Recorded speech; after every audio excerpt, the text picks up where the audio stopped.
की अकाउंटेबिलिटी के लिए सुप्रीम जुडिशल काउंसिल में एक अलग सेक्रेटेरिएट के क़याम का यहाँ पे कहा गया आर्टिकल 209 में, और judicial commission of Pakistan,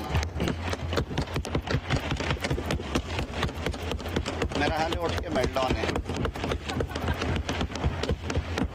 Shahbaz साहब, तुसी मेड़ा बहुत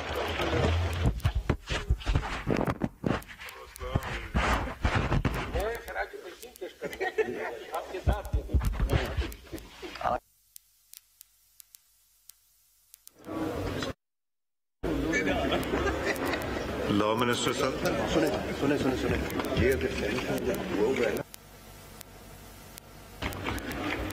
लॉ मिनिस्टर साहब,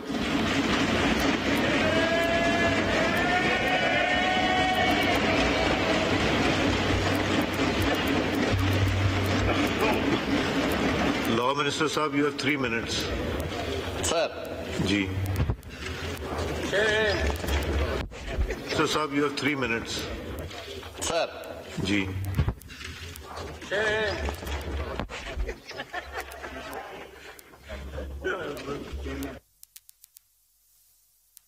लॉ मिनिस्टर साहब,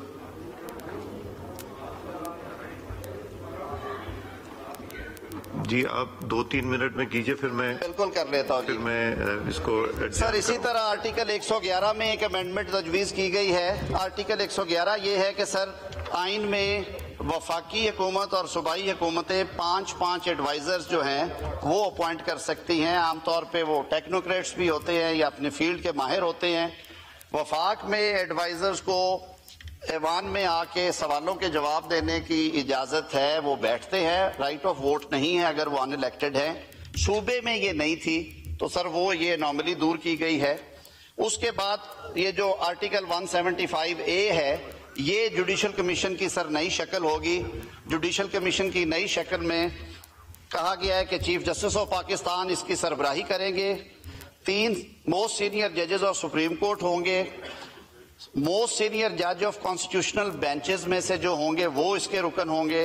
वफाकी वजीर कानून ऑलरेडी हैं, अटॉर्नी जनरल ऑलरेडी हैं। पाकिस्तान बार काउंसिल के ऐसे नामजद नुमाइंदा जो कि 15 साल से सुप्रीम कोर्ट की वकालत में हो, उनको रखा गया है। सेनेट और कौमी असम्बली से सर जो हमारी पार्लिमानी कमेटी थी उसका हमने रोल चेंज किया, साइज चेंज किया, तो 4 पार्लियामेंटेरियंस उस कमीशन के मेंबर्स बनाए गए हैं। 2 सेनेटर्स, 2 MNAs, 1 ऑपोजिशन से, 1 ट्रेजरी से to be nominated by leader of house and not leader of opposition. और एक अच्छा काम जो किया गया इसमें, जनाब स्पीकर, ऐवान ने ये इस प्रपोज्ड बिल में आपको इख्तियार दिया है कि जो मार्जिनलाइज हमारी कम्युनिटी हैं, खवातीन या गैर मुस्लिम, सर उनमें से पार्लियामेंट के बाहर से आप एक नुमाइंदगी भेजेंगे सिविल सोसाइटी की नुमाइंदगी के तौर पे, जो गैर मुस्लिम या खातून होंगे और वो क्वालिफाई करते हों टेक्नोक्रेट की उस अहलियत पे जो कि आइन में ऑलरेडी मौजूद है, ताकि उनकी आवाज भी, जजेस की अपॉइंटमेंट सारी दुनिया में कई जगह पे इन कमीशन पे मौजूद हैं। सूबे की जो है जी तादाद, चीफ जस्टिस, एक सीनियर जज, बार काउंसिल के नुमाइंदे और उसके साथ वजीर कानून सूबे के, उनको ऐसे ही रखा गया है। इस्लामाबाद में नया हाईकोर्ट बना था, बार काउंसिल नहीं बनी थी, बार काउंसिल की नुमाइंदगी नहीं थी, सर उसको नुमाइंदगी दी गई है। जनाब स्पीकर, अब आगे चलते हैं। यही जुडिशल कमीशन जो इसमें प्रपोज्ड कॉन्स्टिट्यूशनल बेंचेस हैं, उनके जजेस का इंतखाब भी यही जुडिशल कमीशन करेगा, ताकि जो अदालती काम है वो अदालती तरीकेकार से और उसी कमीशन के अंदर हो, जो जजेस को अपॉइंट करता, उनकी कंफर्मेशन करता है या उनको घर भेजता है। एक जो इजाफी काम सौंपी गई है जिम्मेदारी कमीशन को, जनाब स्पीकर, ये आम शिकायत है कि आला अदलिया में कुछ जज साहबान और कई जज साहबान बहुत अच्छा काम करते हैं और कई जज साहबान हैं जो अपनी तबीयत के मुताबिक काम करते हैं।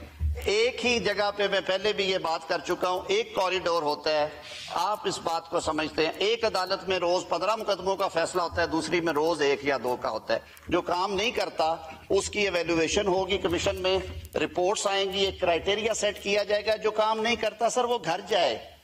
अवाम के टैक्स के पैसों से सारा निजाम चलता है सर, और खुद एहतसाब का अमल हर इदारे में होना चाहिए जनाब स्पीकर। यही कमीशन जो है वो कॉन्स्टिट्यूशनल बेंचेस में भी उनका तकर्रर करेगा।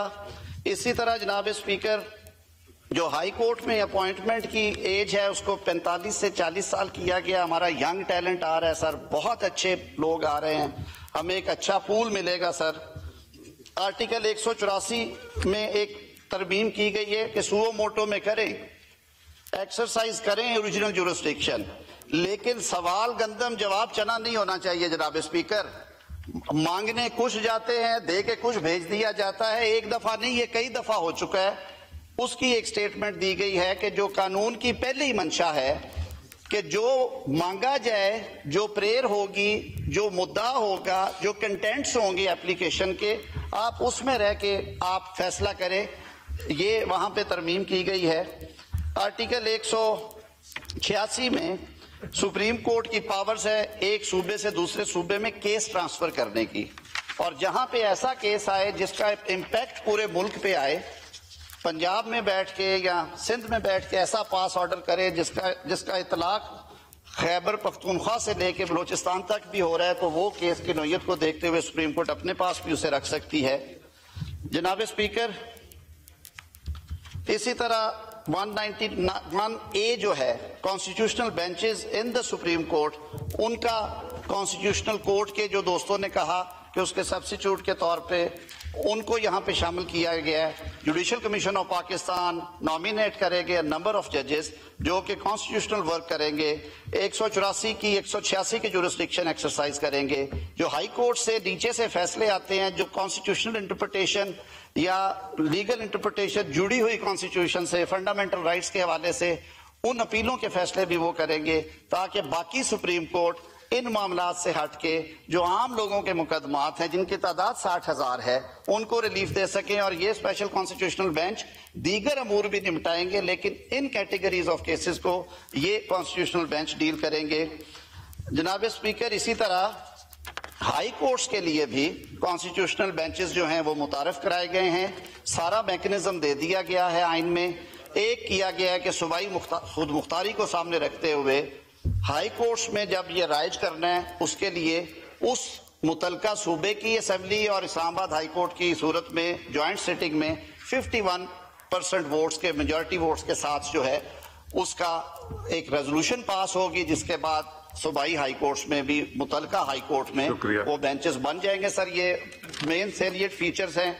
मैंने जैसे अर्ज किया, जुडिशल काउंसिल के इख्तियारात को बेहतर किया गया, टाइमलाइंस दी गई हैं कि वो इसको पेंडिंग न रखें। जैसे मैंने अर्ज किया था रिबा के बारे में, फेडरल शरीयत कोर्ट के बारे में, और मैं तमाम सियासी जमातों का और बिलखसूस चेयरमैन पाकिस्तान पीपल्स पार्टी बिलावल भुट्टो जरदारी साहब का शुक्रगुजार हूँ। उन्होंने बहुत मेहनत की है। हमारे बुजुर्ग सियासतदान हैं मौलाना फजलुर रहमान साहब और उनकी लीगल टीम ने बहुत इस पे अरकरेजी की है।